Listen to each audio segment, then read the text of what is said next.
वैसे आपको टाइटल देख के पता चल ही गया होगा कि आज हम किस बारे में बात करने वाले हैं। करणी माता मंदिर के बारे में, जहां 25,000 चूहों से भरा है यह मंदिर।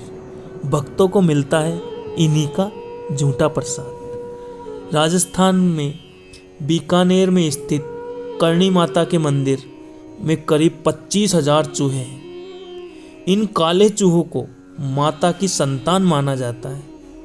आमतौर पर कोई भी चूहों की झूठी चीजें खाने के बजाय फेंक देते हैं, लेकिन इस मंदिर में भक्तों को चूहों का झूठा प्रसाद ही दिया जाता है। अब हम जान लेते हैं करणी माता मंदिर की खासियत।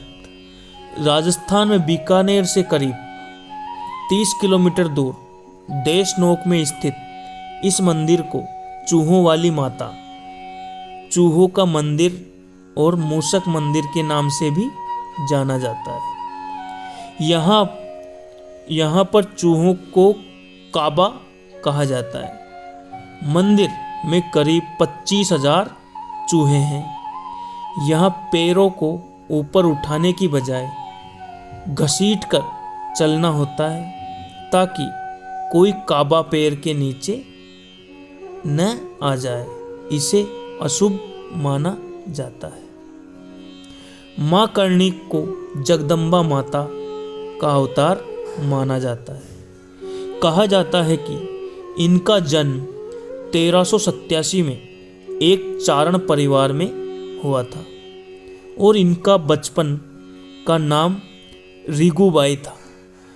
इनका विवाह साठिका गांव के कीपोजी चारण से हुआ था, लेकिन सांसारिक जीवन में मन उबने के बाद उन्होंने कीपोजी चारण की शादी अपनी छोटी बहन गुलाब से करती थी। इसके बाद खुद माता की भक्ति और लोगों की सेवा में लीन हो गई। कहते हैं कि वे 151 साल तक जीवित रही थी।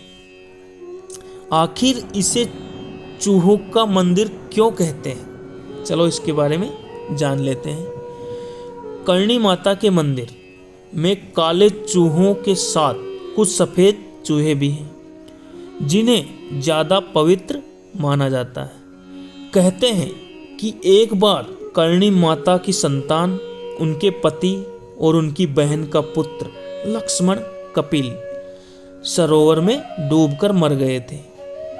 जब माँ को यह बात पता चली तो उन्होंने मृत्यु के देवता यम से लक्ष्मण को जीवित करने की काफी प्रार्थना की। इसके बाद यमराज ने विवश होकर उसे चूहे के रूप में पुनर्जीवित किया था। इस वजह से भी प्रसिद्ध है चूहों वाला मंदिर। चलो इसके बारे में जान लेते हैं क्यों प्रसिद्ध है भाई। बीकानेर के लोकगीतों में इन चूहों की एक अलग कहानी बताई गई है।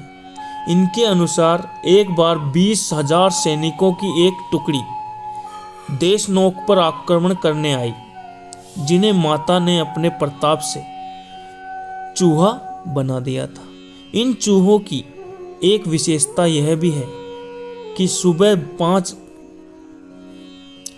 सुबह 5 बजे मंदिर में होने वाली मंगला आरती और शाम 7 बजे संध्या आरती के समय चूहे अपने बिलों से बाहर आ जाते हैं।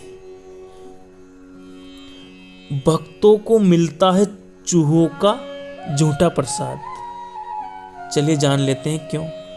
घर में अगर चूहे खाने पीने की चीज़ों झूठी कर देते हैं तो हम लोग उन्हें फेंक देते हैं, लेकिन इस मंदिर में आने वाले भक्तों को प्रसाद में इन चूहों की झूठन दी जाती है।